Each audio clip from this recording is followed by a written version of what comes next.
देखिए अगर ये कहा जाए कि उनको ख़िताब मिला था, वो ख़िताब नहीं था, वो बुनियादी तौर पर राय थी। और बाज़ औक़ात आपकी राय दुरुस्त हो जाती है, बाज़ औक़ात खिलाड़ी अपनी कारकर्दगी से राय को गलत साबित कर देते हैं।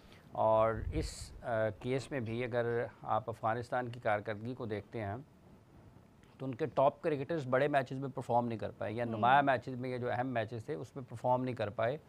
राशिद खान की कारकर्दगी तवक्कुआत के मुताबिक नहीं थी, मोहम्मद नबी की कारकर्दगी तवक्कुआत के मुताबिक नहीं थी, गुरबाज खान की कारकर्दगी तवक्कुआत के मुताबिक नहीं थी, जिस वजह से उनकी टीम के मसाइल में इजाफा हुआ। अगर ये लोग अपनी सलाहियतों के मुताबिक खेल जाते तो हो सकता है हालात मुख्तलिफ होते। वो बेस्ट टीम है या नहीं है इस फॉर्मेट की, ये तो एक अलग बात है। क्या अगर वो बेस्ट टीम नहीं रही है तो हम अपनी कारकर्दगी को किस तरीके से देखेंगे? क्या हम बहुत अच्छी क्रिकेट खेल रहे हैं? तो हम भी तो अच्छी क्रिकेट नहीं खेल पा रहे हैं। हमारा मसला ये नहीं है कि बेस्ट टीम सेकंड बेस्ट कौन है, हमारा मसला ये होना चाहिए कि हम कहाँ पर खड़े हैं। बिल्कुल ठीक है, हम क्या खेल रहे हैं। तो चूँकि डिजिटल का दौर है और हर किसी की अपनी राय है, और आजकल तो लोगों ने ये भी बात शुरू कर दी है कि राय के लिए साहिब राय होना भी ज़रूरी है। तो अगर आप साहिब राय नहीं हैं तो फिर आप जितनी मर्ज़ी राय जमा कर लें, उससे क्या फ़र्क पड़ता है। तो अफ़गानिस्तान बेहतर अच्छी क्रिकेट नहीं खेला, लेकिन उनके नौजवान खिलाड़ियों की कारकर्दगी को अगर आप देखते हैं, नूर को देखें, गज़नफ़र को देखें, ठीक है, उमर ज़ई को देखें, तो वो कहीं ना कहीं अपने से बेहतर टीमों के ख़िलाफ़ उन्होंने बेहतर खेल का मुज़ाहरा किया है। बेस्ट टीम अगर उन्होंने एशिया की दूसरी बेहतरीन टीम बनना है या तीसरी बेहतरीन टीम बनना है, तो उसके लिए सिर्फ T20 फॉर्मेट नहीं है, आपको वनडे में भी अच्छा खेलना पड़ेगा, आपको तवील दुरानी की क्रिकेट को ज़्यादा खेलना पड़ेगा। देखते हैं कि आने वाले दिनों में वो कैसी क्रिकेट खेलते हैं। बिल्कुल। राजा साहब, आपका क्या कहना है अफगानिस्तान की कारकर्दगी पर? देखिए पूरे अगर हम एशिया कप की बात करें उससे ये जो भी हाफिज साहब ने बड़े उनके स्ट्रॉन्ग पॉइंट बताया ना, उनके स्पिनर्स के खास तौर पर, इसमें कल आपने देख लिया कि जब हमारी टीम जो है ना, उसमें तो जो बैटिंग लाइनअप है वो उसमें मिडजॉकर्स की भरमार है।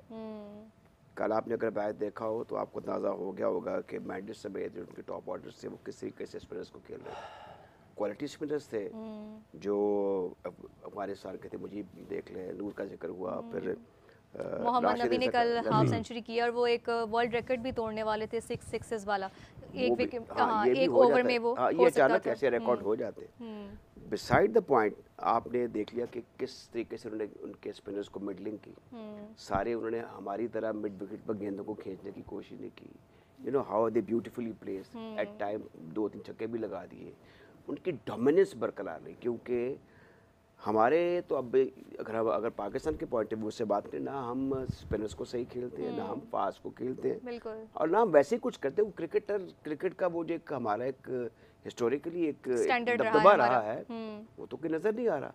कल जो मैच हुआ उसमें एक बड़ी कंफर्टेबल विक्ट्री थी, और मैं कहूँगा कि ये सुपर 4 में भी जो पाकिस्तान को अगर एक सेटिसाइड करते हैं, they are no favourite, I tell you, जो हमारी दर्जाबंदी है और जो हमारी इस इवेंट में भी परफॉर्मेंस है, जो श्रीलंकन्स हैं बाय जो कल मैंने पूरा मैच देखा है, मैं वसूख से आपको कह सकता हूँ कि वो इंडिया चले एक पावर हाउस बन चुका है बिकॉज ऑफ उनके 4-5 के टॉप के batters. It's all about 4s and 6s, but still 169 और 170 टू चेस एक एक्स्ट्राऑर्डिनरी परफॉर्मेंस थी श्रीलंकन्स की। श्रीलंकन हिस्टोरिकली फास्ट को भी, स्पिनर्स को बहुत अच्छा खेलते हैं। टारगेट भी एक अच्छा टारगेट था, ये नहीं कहा जा सकता कि हाँ, one of the doubting task जो था वो कल वो दिया गया था। तो इसमें ये चीज़ देखनी चाहिए कि एक बेहतर टीम जीती। दूसरा, अफगानिस्तान की आप बात कर रहे हैं, अफगानिस्तान ने अंडर द सर्कमस्टांसेस एक तबाह मुल्क जो है वो सिंसियरिटी पर्पज से खेलते रहे हैं। उनके जो स्टोर हाउस ऑफ माइंड है, कोई 4 रोज़ा क्रिकेट वहाँ भी इतनी नहीं होती।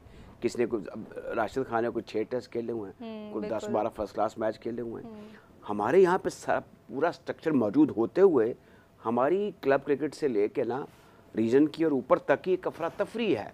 अफरा तफरी है कि भागो दौड़ो, यहाँ पर वो माहौल ही ऐसा में शामिल हो जाए। नहीं, ये सोच भी बड़ी तबाहकुन हद तक ख़राब है। तो उसका आपने अमली मुजाहरा देख लिया। ना सिर्फ ये, बल्कि अभी इस पर आप आगे भी चल के बात करेंगे, जो कुछ ये भी सारी सिलसिला सूरत हाल हुआ है ये एशिया कप में, ऐसी बदनज़मी हुई है, वह ये है सारी सूरत हाल में जो जिसका आगे जाके हमारे क्रिकेट में बड़ा शेडो पड़ेगा।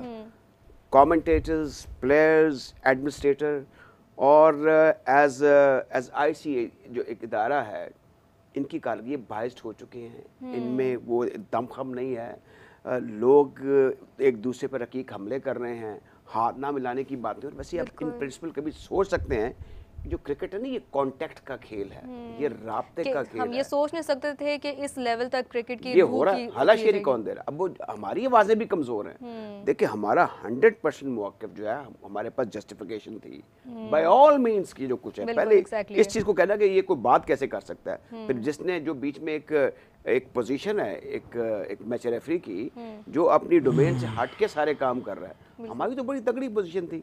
लेकिन ये जब कहते हैं ना सांप निकल के आप उसको उस लाइन को उसको लाठी से मार रहे हैं, वो तो निशान को तो उसके वो तो शेडो कास्ट हो चुका हुआ है। तो ये सारी सूरत हाल ऐसी है, इसमें बड़ी बदमज़गी है। तो हमारी टीम की परफॉर्मेंस और फिर ये वाकई इसको मेरे ख्याल में बेहतर तरीके से काउंटर करना चाहिए। हमारी फ्यूचर क्रिकेट पे इसका इम्पैक्ट भी पड़ सकता है। तो माद साहब आप बताइएगा कि हम बात कर रहे थे श्रीलंका और अफगानिस्तान के हवाले से, दोनों की कारकर्दगी के हवाले से आपका क्या पॉइंट ऑफ व्यू है? देखिए जहाँ तक बात है ना सेकंड बेस्ट टीम है या नहीं, लेकिन उन्होंने ओवर द इयर्स ये प्रूव किया है कि वो जो एक टैग था ना कि अपसेट कर सकते हैं, वो वाला उन्होंने ख़त्म कर दिया। एक अच्छी क्रिकेट उन्होंने through out over the years खेली है। तो मेरे ख्याल से अगर सेकंड बेस्ट नहीं भी हैं वो, तो सेकंड बेस्ट के करीब तो हैं। क्योंकि आप ये देख लें कि कुछ अर्सा पहले तक पाकिस्तान का ये होता था कि अगर पाकिस्तान इन छोटी टीमों के खिलाफ खेल रहे होते तो हम कंफर्टेबल होते थे, लेकिन आज सारे एज ऑफ द सीट होते हैं। जब भी अफगानिस्तान के साथ मैच, इवन UAE के साथ हम थोड़ा सा हमें टफ टाइम मिला, तो मेरे ख्याल से ओमान ने हमें टफ टाइम देने की कोशिश की है। तो हमारी पाकिस्तानी असल में वहाँ पे जाके हमें जो यहाँ पे जिनको चांस नहीं मिला, तो मेरे ख्याल से बड़ी तगड़ी टीम है। कल जो इनसे मेरा नहीं ख्याल, मैंने पूरा मैच देखा है, मेरा नहीं ख्याल कि ऐसे कोई गलती की है अफगानिस्तान ने। श्रीलंका ने एक्स्ट्राऑर्डिनरी क्रिकेट खेली है। मेंडस ने जिस तरह से टैकल किया स्पिन को और जिस तरह से वो स्वीप कर रहे थे, तो मेरे ख्याल से बड़ी ज़बरदस्त क्रिकेट खेली लंका ने। और अगर हम सेकंड बेस्ट की बात करें तो मेरे ख्याल से श्रीलंका इस वक्त वो अटैक पे है, जहाँ पे हम देख सकते हैं कि सुपर 4 में भी अगर कोई टफ टाइम देगा इंडिया को तो वो श्रीलंका हो सकती है। जी ठीक। अच्छा हाँ, आगे हम बात करते हैं पाकिस्तान और इंडिया का जो आगे होने वाला मैच है। तो हाफिज़ साहब, हमारी प्लेइंग 11 में क्या चेंजेस होने चाहिए और क्या साइम अयूब को ओपनिंग करनी चाहिए? देखिए इसके साथ अभी ये तो है कि पाकिस्तान की क्या प्लेइंग 11 होनी चाहिए, कौन से 11 खिलाड़ी मैदान में उतरते हैं, लेकिन अभी जो मैच एक चल रहा है खेल के मैदान के बाहर, जिस पे इंडियन मीडिया खासा शोर मचा रहा है कि कल रात गए एक वहाँ से नई खबरें आई जी कि पाकिस्तान क्रिकेट बोर्ड को ईमेल की गई है कि उसकी वीडियो रिकॉर्डिंग की पाकिस्तान क्रिकेट टीम के मीडिया मैनेजर ने, और ICC ने इसके ऊपर एक्शन ले लिया है, ईमेल कर दी गई है।